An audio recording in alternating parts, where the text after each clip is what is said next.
ஹாய்ங்க, வணக்கம். நம்ம இப்போது உடச்சி விட்ட முட்டை குழம்பு செய்ய போகிறோம். அதுக்கு தேவையானது சோம்பு, தேங்காய் போட்டிருக்கேன். அரைக்கிறதுக்கு பெரிய வெங்காயம், தக்காளி இதெல்லாம் இதில் போட்டு அரைக்க போகிறோம். வாங்க வீடியோக்குள்ளே போகலாம். வடை சட்டி வச்சு இதில் எண்ணெய் ஊற்றுறோம். ஒரு 3 ஸ்பூனு சோம்பு போட்டு தாளிக்கிறோம்.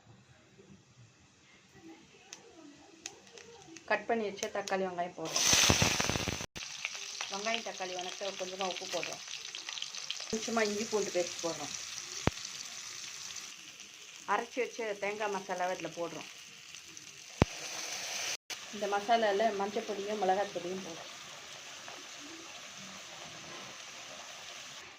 இது பச்சை வாசனை போக நல்லா வதக்குறோம். இது மிக்ஸி ஜார் கழுவுன தண்ணி ஊற்றுறோம். குழம்பு நல்லா கொதிச்சிடுச்சு, மிளகாத்தூள் வாசனை அடங்கிடுச்சு. இப்போது முட்டையை உடச்சி ஊற்றுறோம். முட்டை உடச்சி ஊற்றிட்டோம். ஒரு 5 நிமிஷம் ஃப்ளேம் கம்மி பண்ணிவிட்டு ஆஃப் பண்ணாடு.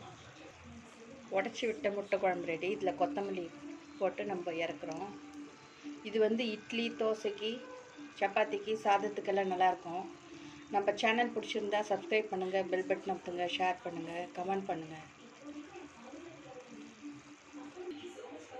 நம்ம உடச்சி விட்ட முட்டை குழம்பு ரெடி. வாங்க ஃப்ரெண்ட்ஸ், சாப்பிடுங்க. ஓகே, பாய்.